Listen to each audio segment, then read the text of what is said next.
Несмотря на то, что жизнь после смерти фактически доказано множество раз на протяжении нескольких сотен лет, доказано разными исследователями из разных уголков планеты, никак не связанных между собой, разными же способами, при помощи разных подходов и методологий, эта тема все еще остается для многих непреодолимым буреломом из неведомых явлений и непонятных терминов, которые почти что невозможно преодолеть и осознать.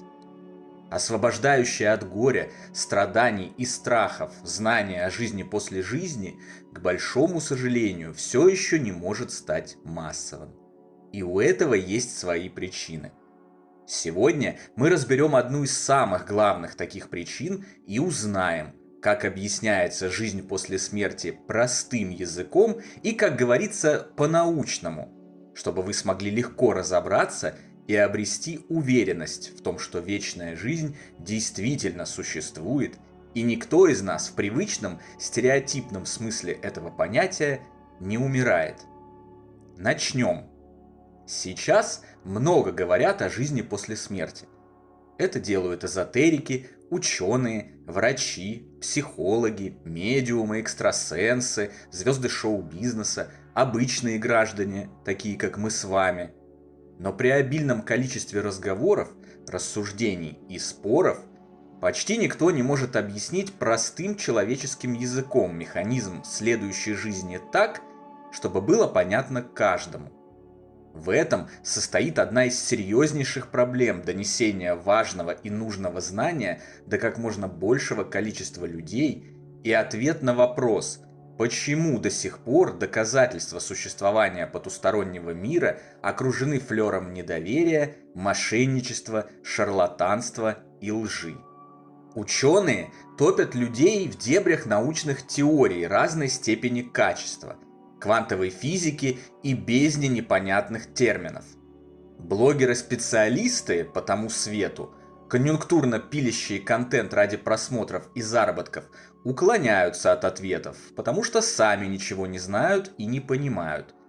Писатели сосредотачиваются на подробностях жизни на той стороне, но забывают о главном. А собственно, чем эта жизнь объясняется? Эзотерики и инструктора по йоге без конца болтают о каких-то вибрациях, чакрах и энергетических потоках, но когда их спрашиваешь, что они имеют в виду, они начинают плавать, нести какой-то вздор в духе вибрации, вы же понимаете? Нет, не понимаем и хотим знать, что за вибрации такие и каким именно образом их существование обосновывает жизнь после жизни и выживание личности после гибели ее земного биологического тела. В данный же момент возникает ощущение, что вибрации – это какие-то джедайские миди-хлорианы, невидимые, непонятные и необъяснимые. Никому не понятно, как они работают, но все говорят о том, что они есть. И именно они рождают таинственную силу, позволяющую передвигать предметы силы и воли и иметь не очень хорошие предчувствия. В прекрасном фильме Паоло Соррентино «Великая красота» на эту тему есть даже отдельная очень смешная сцена.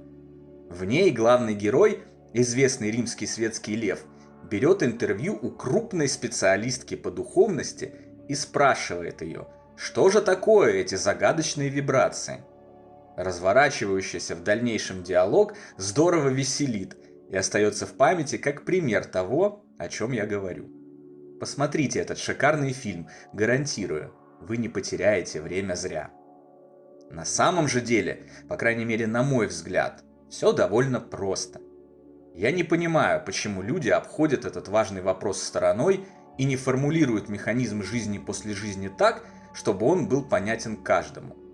Сейчас мы исправим этот недостаток, и вы сами убедитесь, что, в общем-то, если совсем немного задуматься, все вполне просто и понятно. Итак, вибрации. Действительно, во всем виноваты именно они. Именно они отвечают за жизнь после жизни, существование того света, да и всей Вселенной в целом. Но что кроется за этим таинственным словом? В принципе, уже сегодня это неплохо объясняют и подтверждают теория струн и квантовая физика. Дело в том, что все вещество во Вселенной, каждый атом, из которого оно состоит, колеблется, то есть вибрирует. Мы с вами уже знаем, что на 95-98% Вселенная состоит из темной материи и темной энергии. То есть на самом деле вся Вселенная состоит из вещества, но вещества разной атомной плотности или разной частоты вибраций. Даже если его не видят человеческие глаза и кажется, что там пусто, там не пусто. Там есть вещество, просто оно находится за пределом спектра, доступного биологическим чувствам. Как, например, инфракрасная или ультрафиолетовая часть спектра света, которые тоже не видны глазам. И все это вещество вибрирует. Вибрирует земля под ногами, ваш мобильник, кирпичи, из которых построен ваш дом, луна, солнце, межзвездное пространство, другие измерения и даже ваше тело вибрирует. Но вибрирует это все на разных частотах. То, что видим мы, что существует в нашем мире, вибрирует на одной частоте, а то, что в другом измерении, на другой. Сейчас будьте особо внимательны. Если частота вибраций наблюдателя, то есть вас, совпадает с частотой окружения, то есть мира вокруг вас, вы видите этот мир, ощущаете и осязаете его. Если не совпадает, не видите или не осязаете. Так называемый загробный, потусторонний мир или тот свет вибрирует на более высокой частоте. Поэтому обитатели земного мира с более низкой частотой вибраций его не видят, как не видим мы, например, и нейтрино, и темной материи, и многих других вещей. Не видим, но знаем, что они там есть. А видеть и осязать тот мир могут только те, кто сам вибрирует на его частоте. Именно поэтому обобщенная информация, полученная оттуда, к удивлению многих, и сообщает о том, что тот мир такой же осязаемый и вещественный, как наш.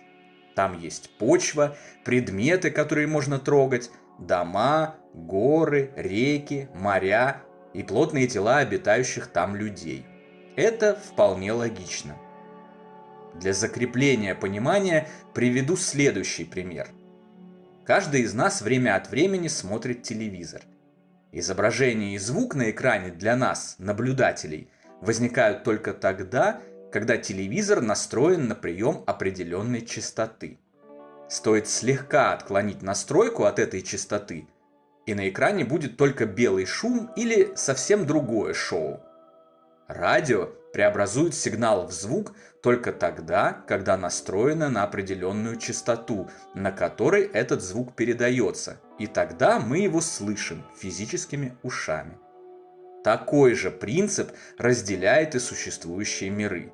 Наш, земной, тот свет и все прочие миры и измерения. Частота вибраций определяет взаимодействие жизни с окружением. Для окончательного закрепления и осознания приведенной информации обратимся к следующему мысленному образу. Представьте, что земной мир транслирует на частоте 1,5, назовем это виброгерц. На этой же частоте принимают ваш мозг и ваше тело. Потусторонний мир транслирует на частоте, допустим, 7,5 виброгерц. И на этой же частоте принимает душа, проживающая в том мире. Синхронизация частоты передатчика, мира, и приемника, тела, делает окружающий мир видимым и осязаемым для наблюдателя. Чтобы увидеть другой мир, нужно настроиться на его частоту. Но пока мы живем в физическом теле, мы не можем этого сделать, так как наш физический мозг принимает на другой, более низкой частоте. Небольшое количество экстрасенсов, способных видеть фрагменты того света и его обитателей, по-видимому, имеют особенности психики и возможность слегка увеличивать частоту вибраций, поэтому и способны, в том числе опосредованно, частично, связываться с усопшими. Когда наши тела умирают, наша бессмертная душа освобождается от физической оболочки с ее ограничениями частоты вибраций и возвращает себе свободу вибрировать на более высокой частоте. Эта частота соответствует частоте того света, поэтому для освобожденной души он становится вещественным, материальным и осязаемым. Она вибрирует синхронно с ним, на одной с ним частоте, как бы настраивается на этот сигнал, словно телевизор или радио. А вот частота земного мира к тому моменту уже отличается, она другая, более низкая.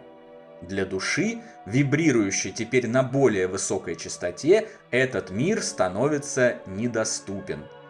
Поэтому все, кто испытал околосмертное переживание или сокращенно ОСП в моменты клинической смерти с выходом из тела, и сообщают о том, что они столкнулись с определенным неудобством.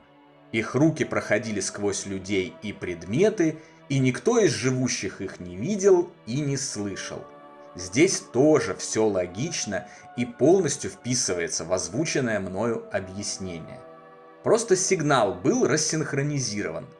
Тело, оказавшихся в состоянии клинической смерти и проходивших ОСП, принимало сигнал на одной частоте, а земной мир транслировал на другой. Вот и все. Но стоит вернуться в тело, то есть опять привести свои вибрации в соответствие с вибрациями земного мира, как пациенты снова могут нормально взаимодействовать с физическим миром. Именно это и происходит, когда врачи их реанимируют и возвращают в биологическое тело, выступающее редукционным клапаном для души и понижающее вибрации до соответствия земному, плотному уровню мироздания. В момент смерти, покидая наши земные тела окончательно, мы синхронизируем сигнал наших духовных тел с сигналом нашего общего дома, духовного мира, и он становится виден и осязаем для нас. Видимыми и осязаемыми становятся и его обитатели, наши родные и любимые, прошедшие через эту перемену до нас, но все так же остающиеся живыми, даже более живыми, чем они были здесь, на земле. А дальше нас ждет продолжение нашего вечного пути, новые приключения, новые ситуации, вызовы, испытания, знания и захватывающие события. Знать это, знать, что на самом деле никто не умирает, а мир гораздо более масштабен, прекрасен и справедлив, чем это могло показаться, и ожидать этого великолепного путешествия после завершения земной жизни – невероятная благодать.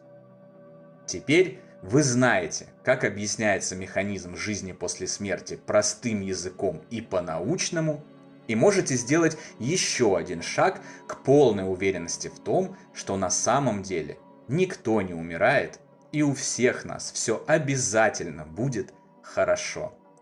И на этом мы сегодня и закруглимся. До новой встречи послезавтра, дорогие друзья. Всего вам самого лучшего, прекрасного и замечательного.